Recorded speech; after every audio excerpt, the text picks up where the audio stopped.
ఈ పరాభవ నామ సంవత్సరంలో చిట్ట చివరిదైనటువంటి మీనరాశిలో జన్మించినటువంటి వారికి ఏ విధంగా ఉండబోతుందో తెలుసుకునే ప్రయత్నం చేద్దాం.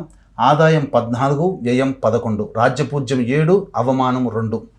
ఇక గమనించుకున్నట్లయితే ఈ యొక్క మీనరాశి వారికి గత సంవత్సరం లాగానే ఈ సంవత్సరం కూడా జన్మరాశిలోనే శని సంచార ప్రభావం, ఏలినాటి శని ప్రభావం అనేటువంటిది ఉన్నది.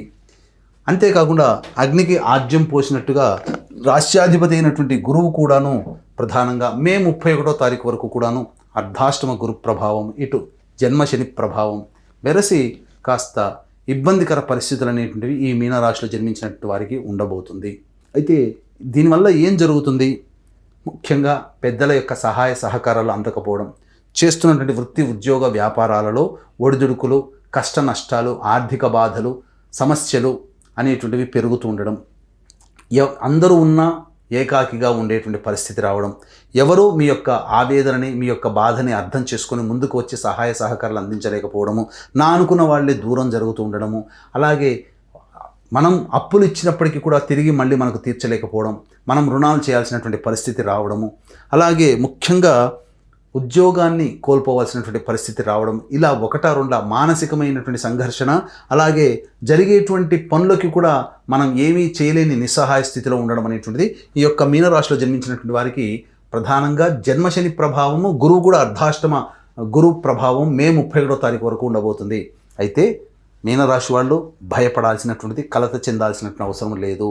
గురు రూపంలోనే, రాష్ట్రాధిపతి రూపంలోనే అద్భుతమైనటువంటి సమయం జూన్ 1 నుంచి అక్టోబర్ 30 మధ్య కాలంలో కర్కాటక రాశిలో సంచారం చేస్తున్నటువంటి కారణం చేత ఎన్ని సమస్యలు ఒడిదుడుకులైనప్పటికీ కూడాను ఆ సమస్యలన్నీ కూడాను పరిష్కారం అనేటువంటిది జరగబోతుంది.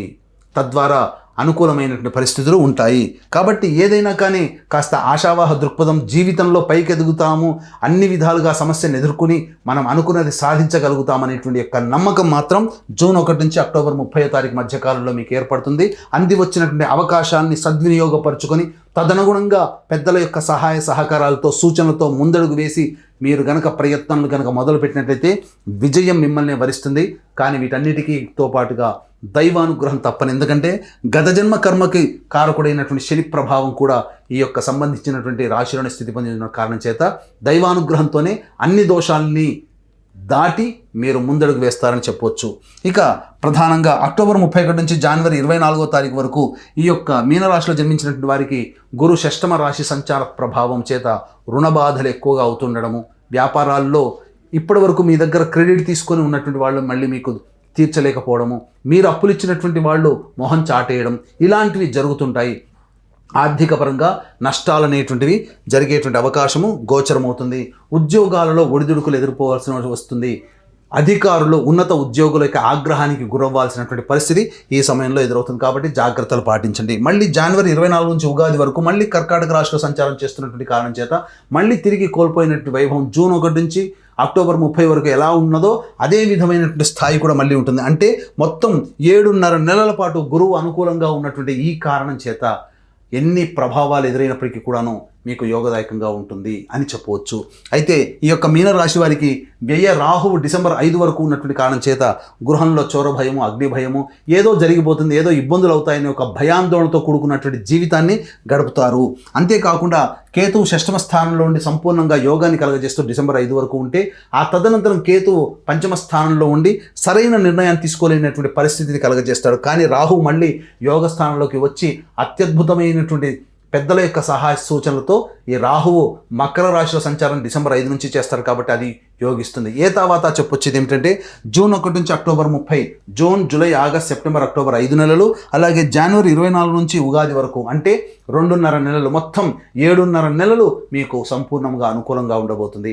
మిగతా 4.5 నెలలు అనుకూలంగా ఉండదు. ఈ 4.5 నెలల్లోనే జీవితంలో చూడాల్సిన నష్టాలు, కష్టాలు, అన్ని ఇబ్బందులన్నీ చవి చూస్తారు. కానీ ఆ 7.5 నెలలు ఈ యొక్క గురువు యొక్క ప్రభావం, రాహు యొక్క ప్రభావం, కేతు యొక్క ప్రభావం చేత అన్ని సమస్యల నుంచి బయటపడగలిగే మార్గాన్ని మీరు సుగమం చేసుకుంటారని చెప్పొచ్చు. అయితే ఇక్కడ ప్రధానంగా ఈ యొక్క మీనరాశిలో జన్మించినటువంటి వాళ్ళకి నిరుద్యోగస్తులకు ఉద్యోగం ఎప్పుడు లభిస్తుంది, కేంద్ర రాష్ట్ర ప్రభుత్వంలో ఉన్నటువంటి వాళ్ళకి కోరుకున్న చోట బదిలీలు జరుగుతాయా, ఎప్పుడు మంచి జరుగుతుంది, అలాగే ఉన్న సంస్థల్లో పనిచేస్తున్నటువంటి వాళ్ళు వేరే కొత్త సంస్థల్లోకి ప్రవేశం చేయాలంటే ఏ సమయంలో ప్రయత్నం చేయాలి, మరీ ముఖ్యంగా కేంద్ర రాష్ట్ర ప్రభుత్వాలకు సంబంధించినటువంటి కాంట్రాక్ట్ నడిపే వ్యక్తులకి బిల్స్ ఎప్పుడు పాస్ అవుతాయి, కొత్త కాంట్రాక్టులు ఎప్పుడు చేజిక్కించుకుంటారనే విషయం గురించి క్లుప్తంగా తెలియజేసుకునే ప్రయత్నం చేద్దాం. ఈ సంవత్సరం 15 మే నుంచి 14 జూన్ వరకు ఉన్నటువంటి కాలం అనుకూలము. అలాగే 17 ఆగస్టు నుంచి 16 సెప్టెంబర్ మధ్య ఉన్నటువంటి కాలము అనుకూలమైనటువంటి సమయము. అలాగే 16 డిసెంబర్ నుంచి 12 ఫిబ్రవరి వరకు ఉన్నటువంటి కాలము అనుకూలమైనటువంటి కాలముగా ఈ యొక్క మీనరాశిలో జన్మించినటువంటి వారికి చెప్పవచ్చు. అయితే ప్రధానంగా ఎప్పుడూ కూడా అందరికీ ఒకే రకంగా యోగము, అందరికీ ఒకే రకంగా అవయోగం ఉండదు. ఎప్పుడూ మంచి ఉండదు, ఎప్పుడూ చెడే ఉండదు. చెడు వచ్చినప్పుడు కుంగిపోకుండా, మంచి వచ్చినప్పుడు సంతోషపడకుండా, మనకు దైవానుగ్రహం ఉన్నట్లయితే చెడులో కూడా మనకు మంచి జరిగే విధంగా ఈ నవగ్రహాల యొక్క అనుగ్రహం వల్ల కలుగుతాయి. కాబట్టి ఇటు నవగ్రహాల యొక్క అనుగ్రహం సంపూర్ణముగా అందరికీ అందించాలి అనేటువంటి ఒక సదుద్దేశంతో ఏప్రిల్ 1వ తారీఖు చైత్ర పౌర్ణమి రోజున ఉన్నటువంటి నక్షత్రాల్లో అతి శీఘ్ర ఫలితాన్ని ఇచ్చేటువంటి హస్త నక్షత్రం ఉన్నటువంటి రోజున మన పీఠం ఆధ్వర్యంలో నవగ్రహ పాశుపత మంత్ర హోమం, ఆరోగ్యం కోసం మృత్యుంజయ హోమం, అలాగే సర్వకార్య జయసిద్ధికి సుదర్శన హోమం, రుద్రహోమంతో పాటుగా విద్య, ఉద్యోగ, దాంపత్య, వివాహ ప్రాప్తి కోసమే లక్ష్మీ మూలమంత్ర సంపుటిత లక్ష్మీ సూక్త హోమాలు జరిపించి శక్తిపాతం చేసినటువంటి కరుంగలి మాల మీకు ఇవ్వడం జరుగుతుంది. అవకాశం ఉన్నటువంటి వాడు ఈ యొక్క కార్యక్రమంలో గోత్రనామాలు నమోదు చేసుకోదలిచినట్లయితే ఏప్రిల్ 1వ తారీఖు రోజున మధ్యాహ్నం 3 గంటల లోపల మీరు నమోదు చేసుకోవచ్చు. ఇక గమనించుకున్నట్లయితే రాశిలోనే కుజగ్రహ సంచారం 2 ఏప్రిల్ నుంచి 10 మే వరకు జరుగుతున్నది.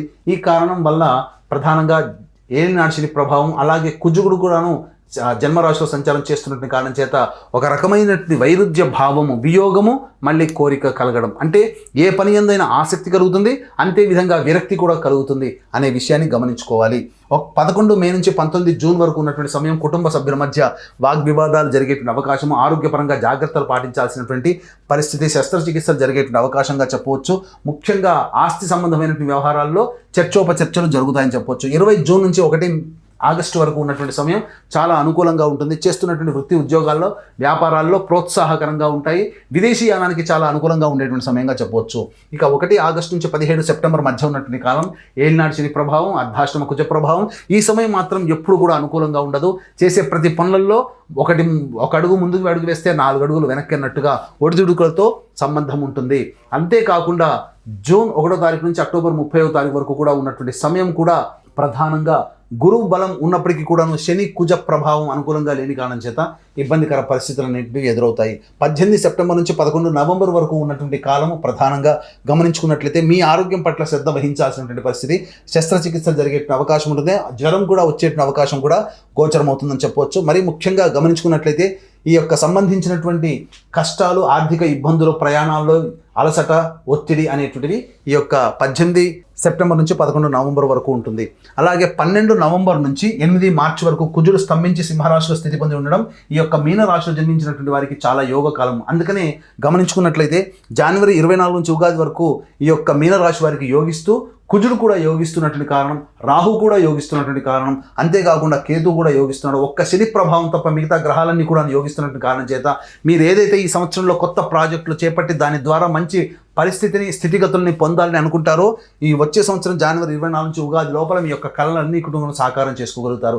గృహం కావాలి, చక్కగా నూతన గృహంలో స్థిరపడాలి అనుకునేటువంటి వాళ్ళకి ఈ యొక్క సంబంధించినటువంటి 11 నవంబర్ నుంచి వచ్చే సంవత్సరం మార్చి 8వ తారీఖు లోపల మీరు గృహప్రాప్తి అనేటువంటిది కలుగుతుంది. వివాహం కానీ అబ్బాయిలకి, అమ్మాయిలకి సంబంధించి జూన్ 1 నుంచి అక్టోబర్ 30 లోపల వివాహం జరిగి తీరుతుందని చెప్పవచ్చు. ఈ యొక్క రాశిలో జన్మించినటువంటి విద్యార్థులకి ప్రధానంగా ఈ సంవత్సరం మే 31 వరకు గురువు అనుకూలంగా లేని కారణం చేత విద్యార్థులకి జ్ఞాపకశక్తి తక్కువగా ఉండడం, అనుకున్నటువంటి విధంగా ర్యాంకు రాకపోవడం కాస్త ఇబ్బంది పడే అవకాశం ఉంది. కాబట్టి మీనరాశిలో జన్మించినటువంటి విద్యార్థులు గల తల్లిదండ్రులు జాగ్రత్తలు పాటించాల్సినటువంటి దైవానుగ్రహాన్ని పొందే ప్రయత్నం, కాస్త కేర్ తీసుకోవాలి. తదనంతరం జూన్ 1 నుంచి అక్టోబర్ 30 వరకు ఉన్నటువంటి సమయం మాత్రం చాలా అనుకూలంగా ఉంటుంది. విదేశీ యానము, విదేశీ విద్య జరుగుతుంది. విదేశాల్లో ఉన్నటువంటి వాళ్ళకి సంబంధించి కాంట్రాక్ట్స్ ఎక్స్టెండ్ అవ్వడము, లేకపోతే H1B వీసా వాళ్ళు మళ్ళీ అప్లై చేసుకున్న తిరిగి పొందడము అనేటువంటిది జరుగుతుంది. విదేశీ విద్యకి అనుకూలంగా ఉండేటువంటి సమయంగా చెప్పవచ్చు.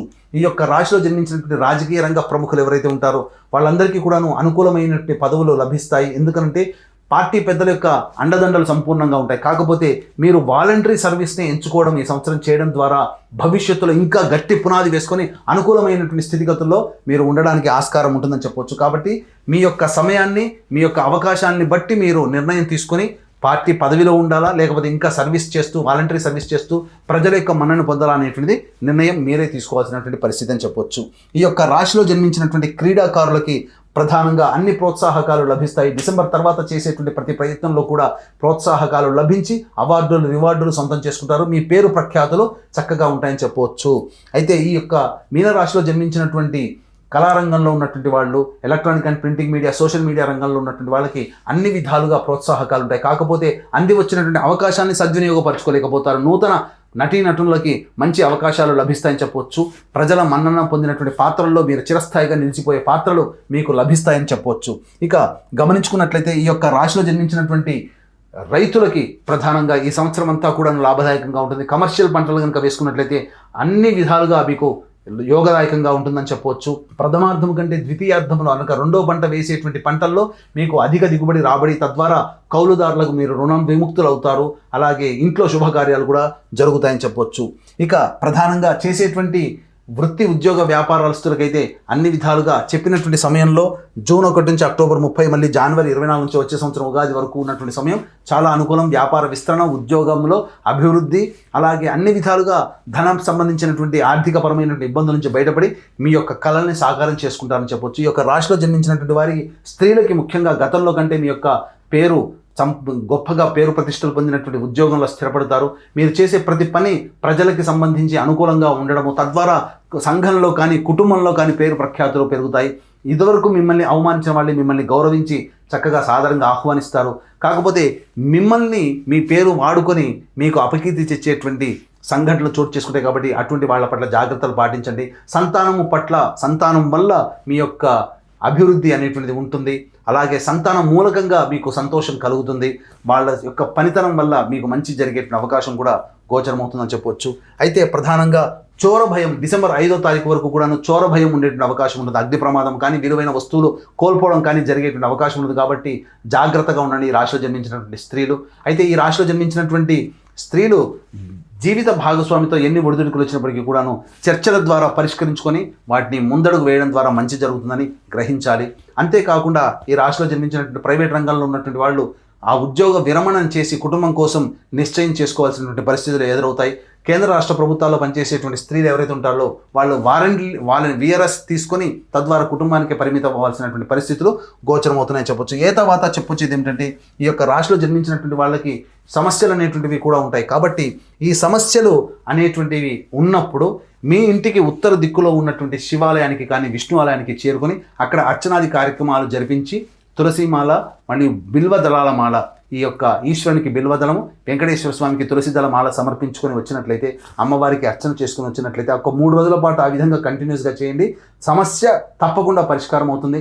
అంతేకాకుండా ఈ యొక్క మీనరాశితో పాటు కూడా 12 రాశిలో జన్మించినటువంటి వాళ్ళకి నవగ్రహాల యొక్క అనుగ్రహం సంపూర్ణంగా ఉంటేనే అన్ని విధాలుగా శ్రేయదాయకంగా ముందడుగు వేస్తారనే ఉద్దేశంతో ఏప్రిల్ 1వ తారీఖు రోజున మన పీఠం ఆధ్వర్యంలో జరిగేటువంటి సర్వదోష నివారణ పూజల హోమాల్లో పాల్గొని కరుంగలి మాలను సొంతం చేసుకోవడం, శక్తిపాతం చేసినటువంటి కరుంగలి మాలను సొంతం చేసుకోవడం ద్వారా మీ యొక్క జీవిత లక్ష్యం మీనరాశిలో జన్మించినటువంటి వారికి ఈ సంవత్సరం మీనరాశితో పాటుగా అన్ని రాశులు జన్మించినటువంటి వారికి మీ యొక్క సంకల్పం ఈ సంవత్సరం నెరవేరాలి. మీ కలలు సాకారం చేసుకోవాలి. తద్వారా మీరు సంఘంలో పేరు ప్రతిష్టలు పొందుతూ ఉన్నతమైనటువంటి స్థానంలో నిలబడాలని ఆకాంక్షిస్తూ సర్వం శ్రీ ఉమామహేశ్వర పరబ్రహ్మార్పణమస్తు.